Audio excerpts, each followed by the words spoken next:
Welcome in, everybody, to TYT Sports on this Friday. I'm your host, Rick Strom. That is Jag, and he's going to be in talking a lot of shit and having a great day with us here at the Young Turks Network. Hello, friend. How you doing? How are you, sir? Oh, I'm lovely, man. Lovely. I'm doing lovely as well. Thank you for asking. So let me ask you this question. So you put out a video that has gone viral. I'm not a huge fan of the word viral, but let's call a spade. It has. Congratulations, by the way. The name of the song is called Kaepernick Effect. We have a really quick snippet, and I think it is incredibly important considering what the NBA has done, how they've reacted to police brutality in impoverished communities in America, and how the NFL is completely backwards. That and more, but take a look at a quick snippet from Jag called Kaepernick Effect.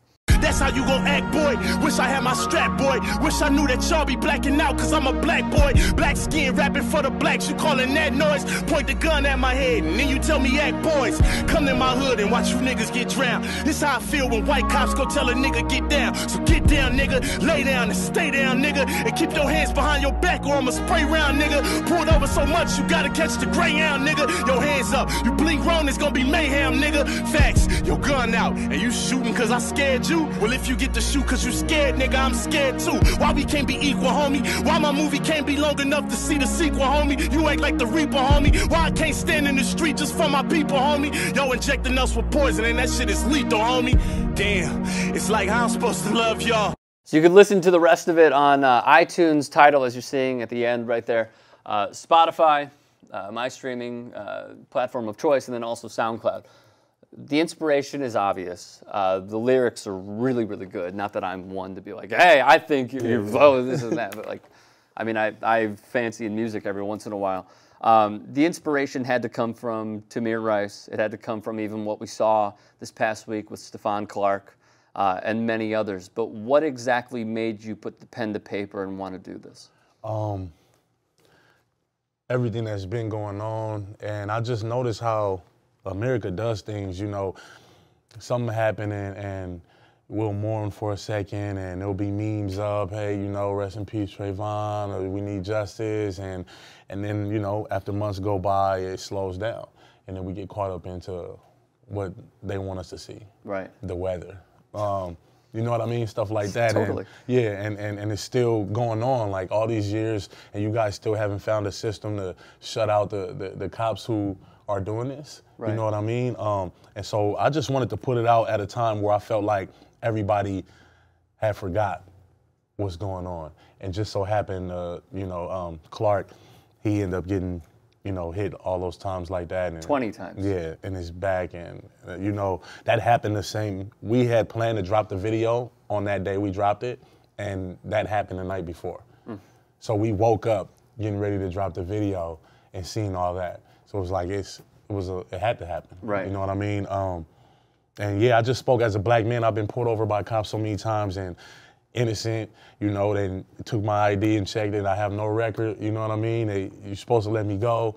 Why are you grabbing on me like this? Why are you talking to me like this? It's disrespect, you know what I mean? It's as a human being, you shouldn't have to deal with some of the stuff that they do. Now, we have an audience that ranges everywhere. Like, we have a European audience, we have a Chinese audience, we have an American audience, South American, what have you. For those that are unaware, because unfortunately ignorance is bliss, especially with people, no matter what the country is, what exactly is it like? You went into some of the details, but I mean, I hate to say it, but like, I got pulled over last week because I did something stupid, and I deserve to be pulled over.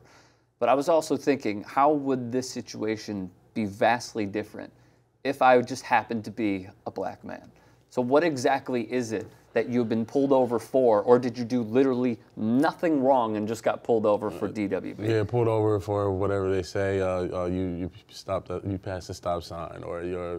Which you didn't. Yeah, no. What's the protocol that they go through? Well, once they get up on you, you know, it just depends on who it is. You know what I mean? I've been stopped in New York, where I've got dragged out the car. I got grabbed in, you know, the genital area, all that, talked to. I asked the cop why he doing it, and he's like, you in my city. That's it? Yeah, you know, just all the way disrespect. I've had the gun to my head. I had a show, a music show in Jersey, and they say they thought we were somebody else. They got a call, and we stopped in a parking lot, me and You know, the guys I were with stopped in the parking lot to get the address. You know, we lost our GPS, so we're trying to, you know, find a spot where we can get some Wi-Fi and get an address. And all of a sudden we turn around and it's 15 cops, unmarked cars. You know, rolling. Green up. license plates? Yeah. Yeah. Yeah. Yeah, you know, pull the guns out on us. They dragging me all around. You know, just I don't understand some of the stuff that they do. You know what I mean? If you don't have anything against me, or you know what I mean, I don't have anything going on. You check my ID and all that, and what's the problem? Right. You know what I mean? Well, it happens all the time. And then I had examples where I got stopped. My manager is white. I've got stopped with him. I was smoking a joint in the car. His car smelled like weed. As soon as they came up and they seen him. What state was it in? It's California. California. Oh, okay. Yeah. It was crazy. They asked us, you know, did we have any, you know, marijuana on us? We said yeah, and they let us go. But in LA, I got pulled over before, and I had a joint rolled. I went to jail by myself. How long were you held? Like a weekend. You were held the whole weekend? Yeah. For one joint? Yeah. So, I mean, it's just I know, different. I'm just trying, like, it's Yeah. impossible for me to wrap my head around because look, we have an attorney general right now who thinks that marijuana is, like, the same as, like, gay marriage. Like, oh, this is no way, no how, this is illegal, Yeah. these people should be put in jail. Like, that's unfortunately the precedent that's been set, but the people are obviously rising up against, and California is never going to be like, yeah, Jeff has a point. Yeah, like, no, of course no. not. But it's just impossible for me to wrap my head around where if it's legal and it does not associate with any sort of criminal activity at all, why you would be put in jail for having even 2 joints, even 5 joints. Right. I don't know. I don't understand it. But the joint wasn't lit. It wasn't even lit. It was just rolled. Right. That's what he came. That's what he went to court with the rolled joint. That was his defense. Yeah. Huh, interesting. All right.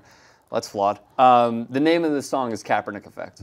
Why? I feel like a lot of people, you know, out in the United States that watch what's going on the screen and don't know what's really, you know, happening or don't understand what Kaepernick is really fighting for.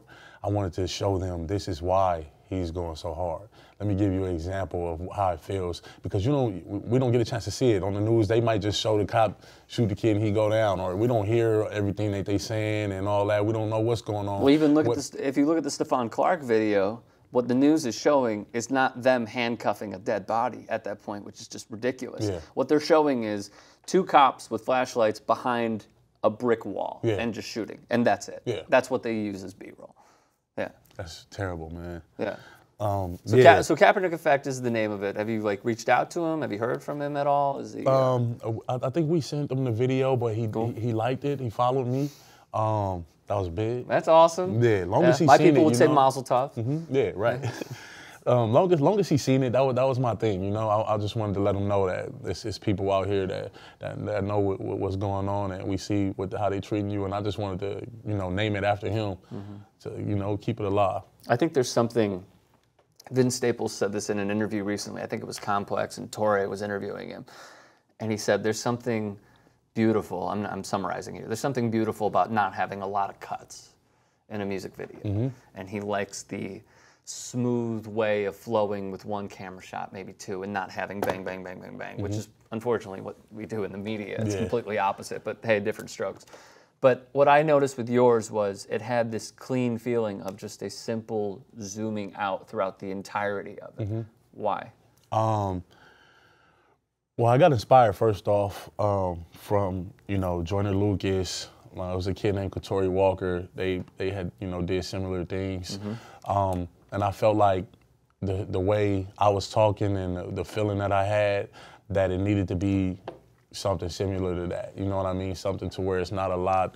I want to keep the attention on what's going on. I want people to feel the pain. I want people to see the face, you know what I mean? And know it's real. Like, and the weapon. Yeah, I know it's millions of people that probably felt the same way, wanted to say the same thing to an officer, you know what I mean? And so we wanted to make sure we didn't take away from that, trying to make it look like, you know, too cinematic, you know what I mean? With as far as the scenes and doing too much cutting, and we wanted to make sure you understood this.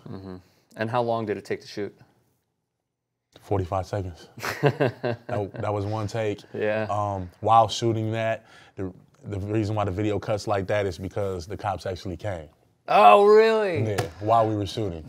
So the helicopter comes while that's happening. He's like, yo, get on the ground right now, put the gun down, get on your knees. We got on our knees, we turn around, it's like 40 cop cars. They got the shotguns out. Oh my God. Yeah, vest on. They bought the whole squad. Did you get that on us. camera? We got a little bit of. All right. Yeah. Are you allowed to say what city or state it was shot in? Los Angeles, California. Oh, it was? Yeah. Okay. About 15 minutes from here. Oh, incredible. A very, very quick story. Like the subject is you, but just a way of relating. I was helping a friend with some of his musical ventures, and he was asking me how something should be shot. And what he wanted to do, up-and-coming rapper, his name is Yabiga, which in Serbian means fuck it. He's a Serbian guy. So his inspiration was, let's simulate a carjacking going on. So we did, and then the cops came, and they also drew their weapons on us. And that was a pretty mind-blowing experience.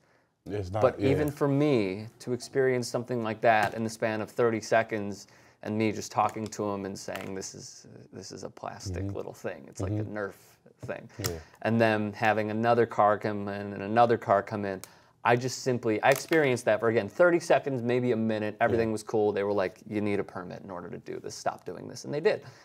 However, to experience that for 30 seconds to a minute, and for someone like yourself and many others in this country to experience it every single day, I cannot understand and fathom. I hope I'll never have to. The lasting effects that it has on a person to have to experience that every single day. It's wild, man. Like, and just for you to say it took 30 seconds to a minute, and then they said, okay, you need a permit. They had us there for 15 minutes. We was on the ground for so long, you know what I mean? Then once we got off the ground, once on our knees. Yeah. On the cement. Then once we got off the ground, they talked to the cameraman. He's like, I like the way you say cement, by the way. Yeah. On the cement. Yeah. Like Tim Hardaway saying skills. Right. Like skills. Like, it's cool. So, I mean, yeah, they had us in cuffs on the ground, then got us off the ground and put everybody in a separate corner in cuffs, standing up. They been knew it was a fake gun. They already got the fake gun. Now they got us still wanting to checking everybody's records to see who could they take to jail now. You know what I mean? Like, it was just crazy. Did you get charged with like disturbing the peace or some bullshit charge? No. No, okay, I'm happy we didn't. Okay, good. But they said if they would have knew we were shooting, like trying to get their attention, we wasn't trying to get their attention. But if they felt that, then we were all going to jail. Okay. Yeah, you know. So what are you gonna do with the secretive video that you have of the cops coming and surrounding you guys? I'm definitely I'm gonna release a little bit of it. I just wanted to make sure that this lives. I didn't want to try to do too much, you know. I wanted the Kaepernick Effect to live. I wanted people to be able to see it and not just hurry up and start putting out the other stuff and you know what I mean? Yeah, totally. Yeah.